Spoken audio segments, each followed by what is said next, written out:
Welcome to Shivaprasad online academy. ఈ వీడియోలో మనం 2026-27 బడ్జెట్లో రైల్వే వేగం ఎంత పెరుగుతుంది అనేది నిర్మలా సీతారామన్ గారి పాయింట్లో మాట్లాడుకుందాం.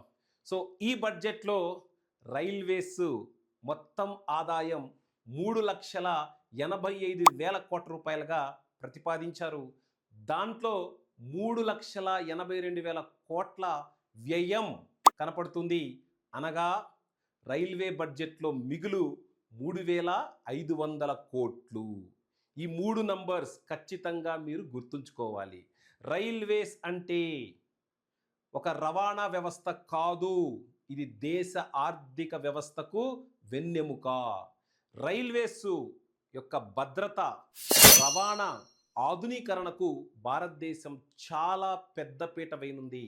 ఎందుకంటే ఈ బడ్జెట్లో 2,77,000 కోట్ల రూపాయలని మూలధన వ్యయంగా భారతదేశ బడ్జెట్ ఖర్చు పెట్టబోతుంది.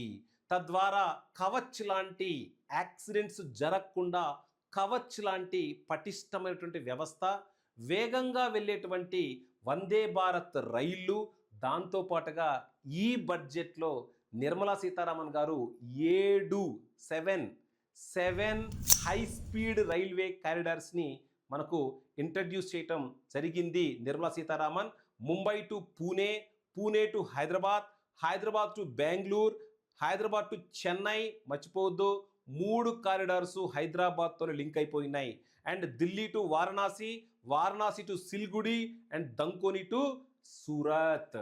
సో ఈ 7 హై స్పీడ్ కారిడార్స్ని నిర్మలా సీతారామన్ గారు ఈ పర్యావరణానికి హాని కలిగించకుండా గ్రీన్ కారిడార్స్గా డెవలప్ చేయాలని ఈ బడ్జెట్లో నిర్మలా సీతారామన్ గారు ప్రకటించడం జరిగింది. సో దాంతోపాటుగా మరి ఆత్మనిర్భర్ భారత్లో భాగంగా కూడా మనకు ఈ రైల్వే బడ్జెట్ ఏదైతే ఉందో ఇది దేశ ప్రగతికి చాలా కీలకమని నిర్మలా సీతారామన్ ప్రకటించడం జరిగింది. ఇప్పటి వరకు మనం మన యొక్క రీల్స్లో బడ్జెట్కి సంబంధించిన ప్రధాన అంశాలన్నీ చాలా ఈజీ ఫార్మేట్లో మీకు చెప్పడం జరిగింది.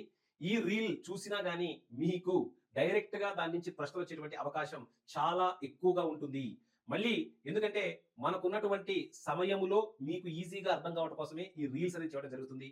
దాంతోపాటుగా మీరు ఈ ఛానల్ని లైక్ చేసి సబ్స్క్రైబ్ చేసి వీలు ఉంటే షేర్ చేయాలని ఆశిస్తున్నాను. Thank you very much. నేను మీ శివప్రసాద్. జై